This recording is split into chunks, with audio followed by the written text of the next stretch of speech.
kok tisalo salchani bagai ambasa shikaribari town hall lua jijaka haste beremni kok chaplaimung panda Tripura Pradesh Adivasi Congress ni bokhaktei aro panda phai chati kathar musungai pandano chengi rufaika Pradesh Congress ni kasko Ashish Kumar Saha tongkha MLA Sudip Rai Bormano khoboi Mizoramni Kacham Minister Ralte Tei tongkha Adivasi Congress Chairman Shabda Kumar Jamatiano khoboi All District ni President Akwa Songrok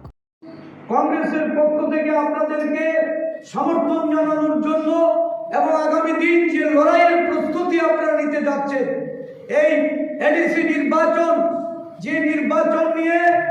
বর্তমান সরকারের যেমন তালবাহানা আর যারা এই রাজ্যের আদিবাসীদের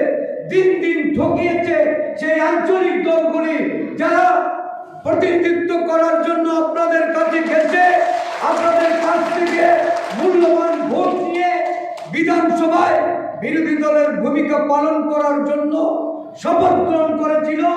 আজকে তারা সুবিধাভোগী স্বার্থান্বেষী হিসাবে সরকারের সাথে হাত মিলিয়ে আপনাদের স্বার্থকে জলাঞ্জলি রাজ্য তাদের অবস্থান এই পরিস্থিতিতে আমাদের লড়াইয়ের পথ ঠিক করতে হবে আমাদের লড়াইয়ের জন্য ময়দানে ঝাঁপিয়ে পড়তে হবে আমাদের মধ্যে যদি সিনসিয়ারিটির অভাব থাকে আমাদের মধ্যে যদি দলের প্রতি আমাদের যদি বিশ্বাস আর আস্থা যদি আমরা তৈরি করতে না পারি তাহলে আগামী দিন এই লড়াইটা দুর্বল লড়াই হবে এই লড়াইয়ে আমরা যে গুরুদায়িত্ব পালন করার জন্য আজকে এখানে সমবেত হয়েছি এই গুরুত্বপূর্ণ সভা এই সভা কোনো অবস্থায় আগামী দিন এই রাজ্যের আদিবাসীদের তাদের স্বার্থ রক্ষা করতে সমর্থ হবে না এটা প্রায় দীর্ঘদিন পরে আমরা সমস্ত সংরক্ষিত আসন থেকে শুরু করে এই রাজ্যের প্রত্যেকটা বিধানসভা থেকে আমরা প্রতিনিধি আজকে এইখানে সমবেত করে আমরা এই সভার কাজ করছি আমাদের লক্ষ্য যারা বলেছে এই রাজ্যের আদিবাসীদের স্বার্থ রক্ষার জন্য কেউ বলছে ত্রিপুরাল্যান্ড কেউ বলছে গ্রেটার ত্রিপুরাল্যান্ড গ্রেটার ত্রিপুরাল্যান্ডে এই রাজ্যের আদিবাসীদের সমস্যার সমাধান হবে কি আমি আপনাদের কাছে এই বিষয়টা রাখতে চাইছি আদিবাসীরা চায় উন্নয়ন আদিবাসীরা চায় কর্মসংস্থান আদিবাসীরা চায় বাসস্থান আদিবাসীরা চায় খাদ্য আদিবাসীরা চায় তাদের জন্য একটা শান্তি সম্প্রীতির পরিবেশ এই রাজ্যে বিরাজ করুন কি চলছে এই রাজ্যে প্রধান বিরোধী দল ত্রিপুরা শাসক দল বিজেপি তারা একে অন্যের সঙ্গে হাত মিলিয়েছে এবং এই হাত মেলানোটা যদি রাজ্যের আদিবাসীদের স্বার্থে হয়ে থাকত আদিবাসীদের উন্নয়নের জন্য হয়ে থাকত তাহলে আমরা জাতীয় কংগ্রেস দল আমাদের কোনো আপত্তি থাকতো না তারা বুঝাচ্ছে একদিকে সরকারে বা শাসক দলে আছি আবার দেখা যাচ্ছে দড়ি টানাটানি মারামারি অফিস ঘর ভেঙে দিচ্ছে ভাঙচুর হচ্ছে ও আদিবাসী নেতাদের বাড়িতে গিয়ে ভাঙচুর হচ্ছে যানবাহনের উপর আক্রমণ হচ্ছে দুটি দল একসাথে থাকলেও তাদের মধ্যে কোনো সমন্বয় নেই তাদের মধ্যে কোনো রাজনৈতিক বোঝাপড়া নেই আর যেখানে রাজনৈতিক বোঝাপড়া নেই সেখানে আদিবাসীদের উন্নয়ন কিভাবে সম্ভব কিভাবে আদিবাসী যুবকরা আজকে যারা শিক্ষিত যুবকরা তারা বেকার অবস্থায় দিন যাপন করছে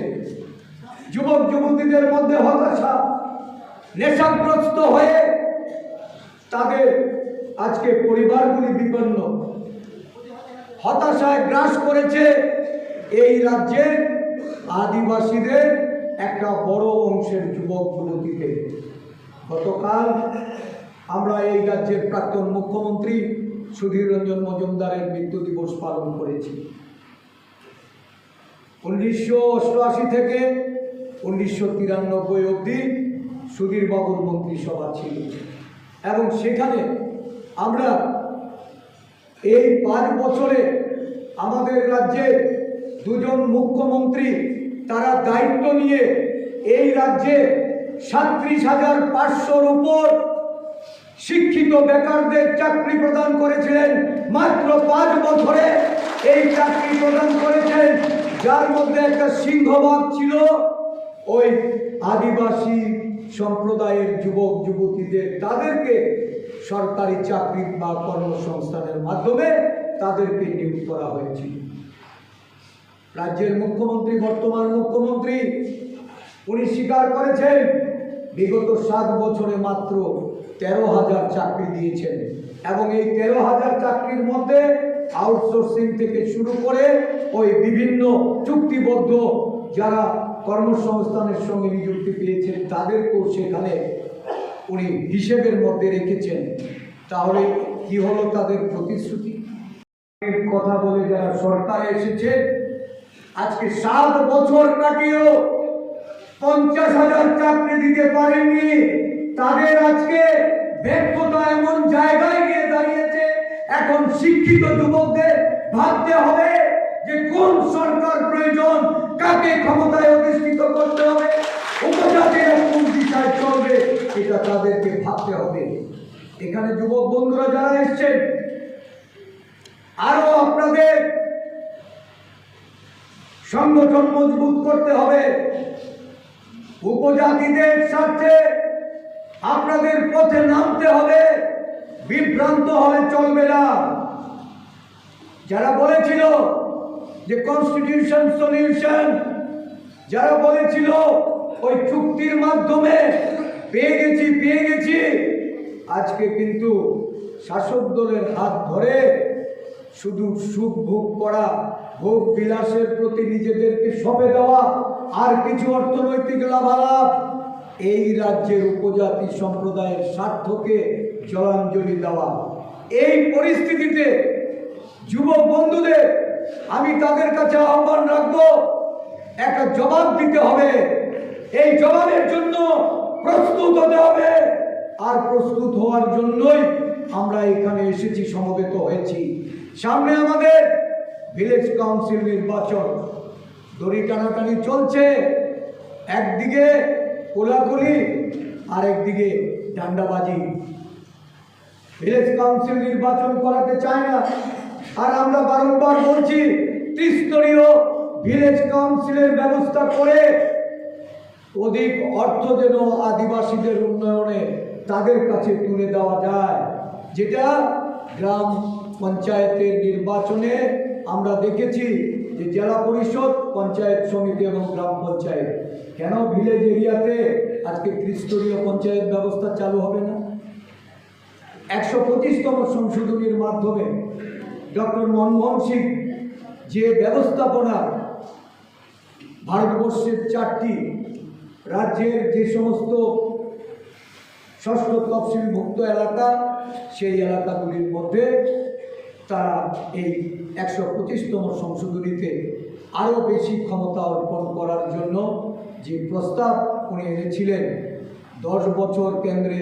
একটা সরকার কাটিয়েছে, এই প্রস্তাব পাস হয়নি। তুমি আছো রান্নাঘরে, তাই সুগন্ধে ভরে, যা খুশি তেমনই খাই, তোমার জাদুর রান্নায় থাকে শুধু লং তরাই, থাকে শুধু লং তরাই। কত কেজি রান্না হয়,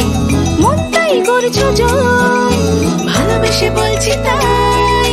রান্নায় তোমাকে চাই, চাই শুধু লং তরাই, চাই শুধু লং তরাই। লং তরাই গুঁড়ো মশলা, রান্নায় তোমাকে চাই, চাই শুধু লং তরাই।